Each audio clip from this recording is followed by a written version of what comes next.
Hey guys, happy Monday. It's Raytheon back with another video. And today we're going to talk about sealed games. Should sealed games be a part of your collection? And we're going to jump right into it. Let's see here. So I think personally sealed games should be a part of your collection. There's certain rules that I apply to my own collecting. For whatever reason, I'll give you a perfect example. This Piglex Big Game, this game shot up in value last year, I think around November or December. It had sold on eBay for $500 sealed. This is a sealed copy, a sealed example. And the only reason why I bought this game sealed was because I couldn't find it CIB.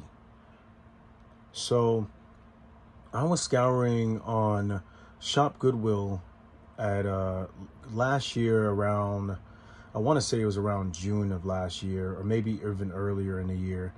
And I, for whatever reason, could not find this GameCube game to complete in my set. So I stumbled upon Shop Goodwill and I saw it for sale. It was going for about $5 in an auction. So I decided to bid on it. I was like, oh, what the heck, I'll bid on it, and if I win it, it's a sealed game. I don't think I'll ever play it at some point, and if I do, I can always sell it and get an open copy, because that's what I like to do. I like to, if I can find it, I'll buy it sealed, and then I'll go ahead and sell the sealed copy and then keep the CIB copy. So I picked this game up, believe it or not, for at least, I think it was like $30 or $40. I got it off from Shop Goodwill. It was a great deal. It was a little bit, I kind of paid over too much in price compared before the game blew up and became pretty much the silent piggy game, all the hype and stuff for it. So I picked this up for a really nice price. And it goes back to the same original statement, like, when should you collect for sealed games? I feel like if it's only for genres that you actually enjoy, like I love Soul Calibur. It's one of my favorite franchises, and you'll hear this a lot more throughout the channel, as I grow this channel. I'm in love with Soul Calibur. I started Soul Calibur very long time ago. I used to play in the arcades with Soul Calibur 2.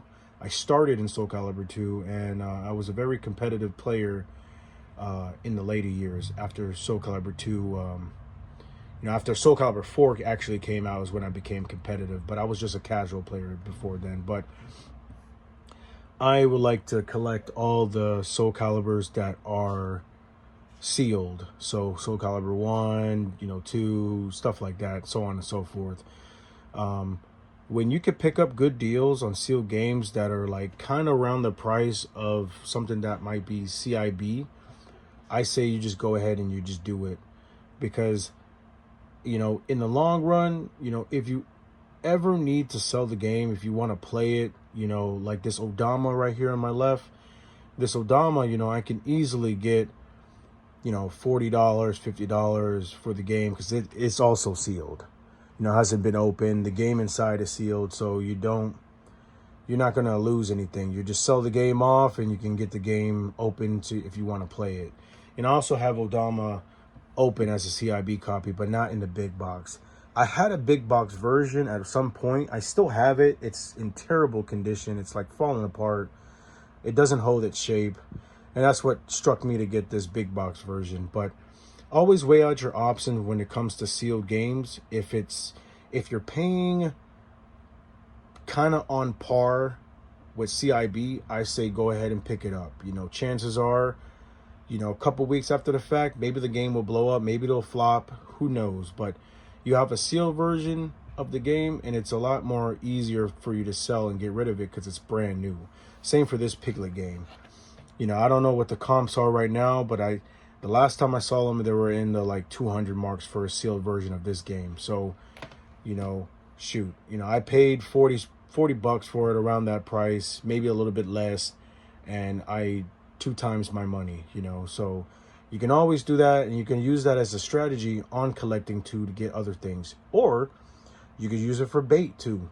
And you can use this game, you know, if I want one to CIB, I can use this game as trade bait, you know, or trading in general to get other games that I want, and just, you know, you gain the money or trade or whatever, and then you get the you buy the CIB version of the game, and then this goes to a different home, or you can grade it. We'll talk about graded games in another video, how I feel about them, and when you should get to the point where you want to grade your sealed games in your collection. It's entirely up to you at that point in time, long story short. But you always want to weigh off your options, and these are very prime examples. Something that you really love right here, like a franchise that you really enjoy and you don't have any intentions of playing anymore because the servers are probably dead and there's nobody really playing it at the moment, but you really love the franchise. And then you have this example right here where you just picked it up just because it was cheap enough to pick up at the time.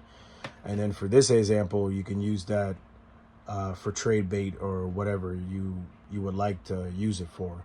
So you weigh out your options for your sealed games. They can come in handy for when you need to trade something or gain something. That's pretty much it for this video, guys. You guys enjoy your Monday, and I'll see you guys tomorrow. Peace.